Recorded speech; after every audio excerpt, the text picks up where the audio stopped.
केंद्रीय गृह मंत्री अमित शाह 2 दिवसीय दौरे पर शुक्रवार की शाम झारखंड की राजधानी रांची पहुंच रहे हैं। शुक्रवार को वो पार्टी के नेताओं से, पार्टी के पदाधिकारियों से मुलाकात करेंगे, बातचीत करेंगे।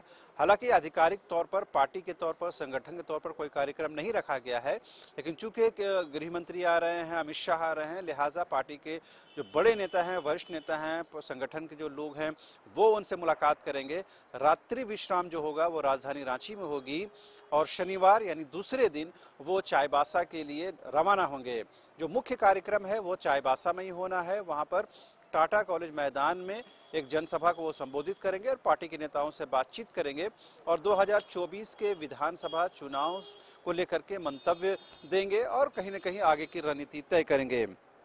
अब बड़ा सवाल और अहम सवाल ये है कि इस वक्त अमित शाह का दौरा झारखंड की राजनीति के लिहाज से, झारखंड के आने वाले विधानसभा 2024 के चुनाव के लिहाज से किस नज़रिए से देखा जाए और कितना महत्वपूर्ण होगा।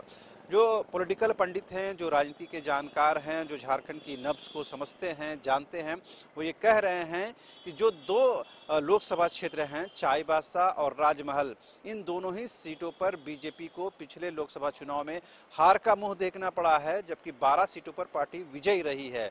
कुल 14 में से 12 पर विजयी रही है, 2 सीटों पर हार का मुंह देखना पड़ा है। ऐसे में कोल्हान की इन 2 सीटों को लेकर के बेहद महत्वपूर्ण हो जाता है कि जो आगे की रणनीति है वो बनाई जाए।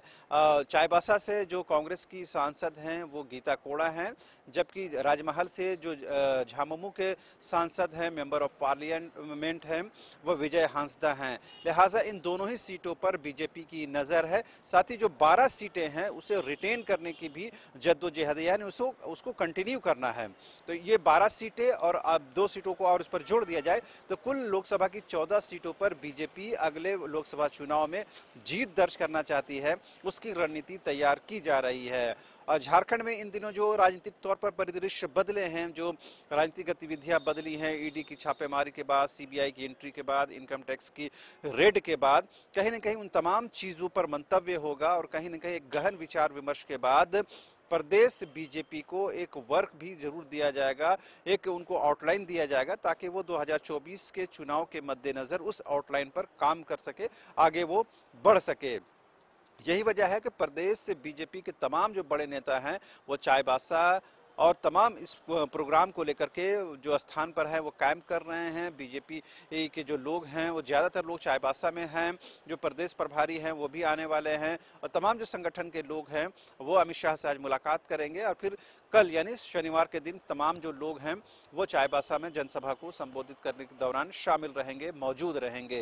लिहाजा कहीं न कहीं अब देखने वाली बात होती है कि अमित शाह झारखंड को लेकर के, वर्तमान महागठबंधन की सरकार को लेकर के, हेमंत सोरेन को लेकर के, या फिर ईडी की रेड हो, सीबीआई की रेड हो, जांच एजेंसियों की कार्रवाई हो, इन तमाम चीज़ों को लेकर के क्या कुछ कहते हैं, जो लाइन लेंथ देंगे। जाहिर सी बात है झारखंड की राजनीति आने वाले दिनों में उसे लेकर के आगे कहीं न कहीं गर्म होती हुई भी नजर आएगी। जाहिर सी बात है कहीं न कहीं इस यात्रा को लेकर के, इस दौरे को लेकर के झामुमो सवाल खड़े कर चुकी है। पिछले दिनों ही झामुमो के वरिष्ठ नेता हैं सुप्रियो भट्टाचार्य, वो इस दौरे को लेकर के कटाक्ष कर चुके हैं और वो ये कह चुके हैं कि ये यात्रा संयोग नहीं है, इत्तेफाक नहीं है, प्री प्लान्ड है। सरकार के जैसे ही 3 वर्ष यानी 29 दिसंबर को पूरे होते हैं उसके बाद अमित शाह का ये कार्यक्रम सामने आता है, तो जेएमएम का ये मंतव्य है कि इस कार्यक्रम का कुछ न कुछ राजनीतिक मायने हैं, ये प्री प्लान्ड है और ये पूर्व सुनियोजित तरीके से इस कार्यक्रम को किया जा रहा है। लिहाजा जेएमएम की नज़र भी इस कार्यक्रम पर है। सुप्रियो भट्टाचार्य ने यहाँ तक कह दिया था कि बीजेपी या अमित शाह या पार्टी की पूरी जो इकाई है जितना भी मेहनत कर ले 2024 के विधानसभा चुनाव में उन्हें हार का मुंह देखना पड़ेगा। हालांकि उसके लिए 2024 का इंतजार जरूर किया जाना चाहिए। तो जाहिर सी बात है अमित शाह का ये दौरा न सिर्फ बीजेपी के लिए महत्व रखता है बल्कि महागठबंधन की सरकार के लिहाज से भी, उनके नज़रिए से भी ये यात्रा बेहद महत्वपूर्ण है। अब देखने वाली बात ये होती है कि शनिवार के दिन अमित शाह झारखंड की राजनीति को लेकर के, झारखंड को लेकर के, मुख्यमंत्री को लेकर के, महागठबंधन की सरकार को लेकर के क्या कुछ कहते हैं, उस पर क्या कुछ प्रतिक्रियाएं आती हैं, उस पर भी हमारी नज़र रहेगी। लेकिन अमित शाह का ये दौरा बेहद महत्वपूर्ण है। सरकार ने 29 दिसंबर को 3 साल पूरा किया है उसके बाद झारखंड की राजनीति किस दिशा में बढ़ेगी वह अमित शाह के इस दौरे से पर बहुत कुछ निर्भर करेगी। फिलहाल मुझे और मेरे सहयोगी कैमरामैन राजा को दीजिए इजाज़त। नमस्कार।